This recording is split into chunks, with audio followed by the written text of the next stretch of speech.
वला तकूनु कल्लती नक़ज़त ग़ज़लहा मिन बादि क़ुव्वतिन अनकासा। अल्लाह ने एक औरत की मिसाल पेश की है, उस औरत की तरह मत हो जाना, उस औरत की तरह मत हो जाना जिसने बड़ी मेहनत से कपड़ा तैयार किया, धागा बुना और कपड़ा तैयार किया, और जब कपड़ा बनाकर तैयार किया उसके बाद बैठ गई और एक एक तार उसका अलग करने लगी, एक एक तार उधेड़ने लगी, और थोड़ी देर में उसने उसको उधेड़ दिया, फाड़ के फेंक दिया। क्या कहेंगे आप इस औरत को?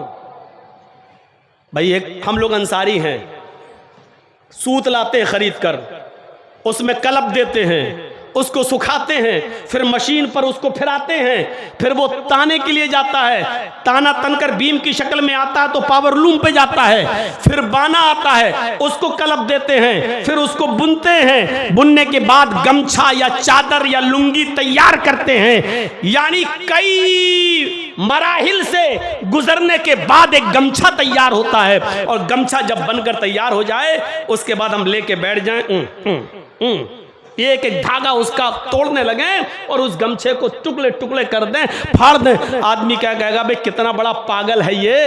अरे जब तुझे फाड़ना ही था तो बुना क्यों? जब तुझे कपड़े को फाड़ना ही था तो इतना दिन मेहनत क्यों किया? ताना लाया, बाना लाया, कलप लगाया, चावल या अरारोट से उसको टाइट किया, फिर उस ताना पे गया, फिर पावर लूम पे आया, हैंड लूम पे आया, उसको बुनकर तैयार किया। अरे जब तुझे फाड़ना ही था तो फिर इतनी मेहनत करने की क्या जरूरत थी? एक मकान मालिक ने मकान बनवाया, 2 मंजिल खूबसूरत मकान, टाइल्स लगे हुए, मार्बल्स लगे हुए, खूबसूरत मकान बन के तैयार। उसके बाद बैठ गया हथौड़ी लेकर, ये ईंट टूटी फेंक दी, दूसरी ईंट तोड़ी फेंक दी, और ऊपर से लेके सुबह से लेके शाम तक पूरा मकान तोड़ दिया। हट, नहीं हमें पसंद नहीं आया। अरे जब तुझे मकान ही तोड़ना था तो बनाया क्यों? ऐसे आदमी को आप क्या कहोगे? पागल। हो सकता है रांची ले जाना पड़े इलाज के लिए, हो सकता है। हम लोग तो यूपी में बरेली, अब आगरा ले जाते हैं, आप लोग भी कहीं ले जाते होंगे। ऐसे आदमी को लोग पागल खाने में भर्ती करेंगे, क्या कहेंगे तो पागल है। अरे ये मकान जब तोड़ना ही था तो बनाया क्यों? अरे जब कपड़ा बुनना था तो बनाया ही क्यों? अरे अल्लाह के बंदे, जब तुझे शराब ही पीना थी, जुआ ही खेलना था, बेपर्दगी के साथ रहना था, नमाजें ही छोड़ना थी, तो 30 रोजे रखे क्यों?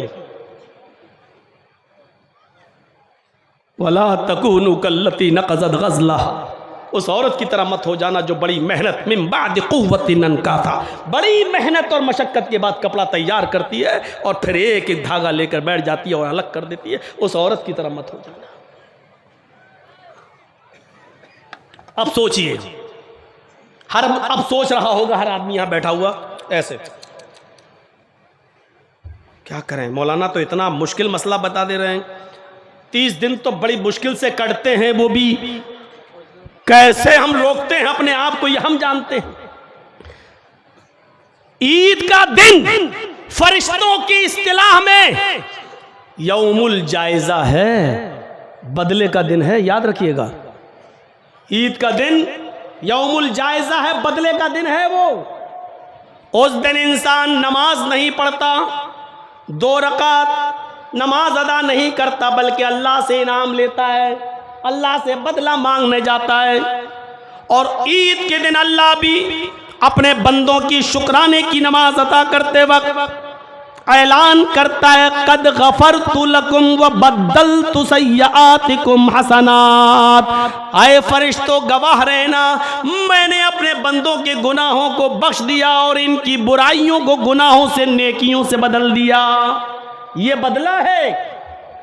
इनाम तो अल्लाह क्या देगा वो उसी को मालूम है। रोजेदार को तो अल्लाह कहता हम अपने हाथ से इनाम देंगे, फ़इन्नहु ली व अना अज्ज़ी बिही, मेरे बंदे ने रोज़ा मेरे लिए रखा, मैं इनाम दूंगा अपने। वो अल्लाह क्या इनाम देगा किसी को नहीं मालूम, वो आखिरत में जो इनाम मिलेगा वो अलग। लेकिन दुनिया में ईद के दिन बदला क्या मिलता है? आए मेरे बंदो अपने गुनाहों की माफ़ी मांगने के लिए आए हो, कद गफ़रतु लकुम, मैंने तुम्हें बख्श दिया, व बद्दलतु सय्यातिकुम हसनात, मैंने तुम्हारी बुराइयों को भी नेकियों से बदल दिया। यानी हमने तुम्हारे गुनाह माफ नहीं किए, हमने तुम्हारे गुनाहों को भी नेकियों से बदल दिया। ये इनाम है।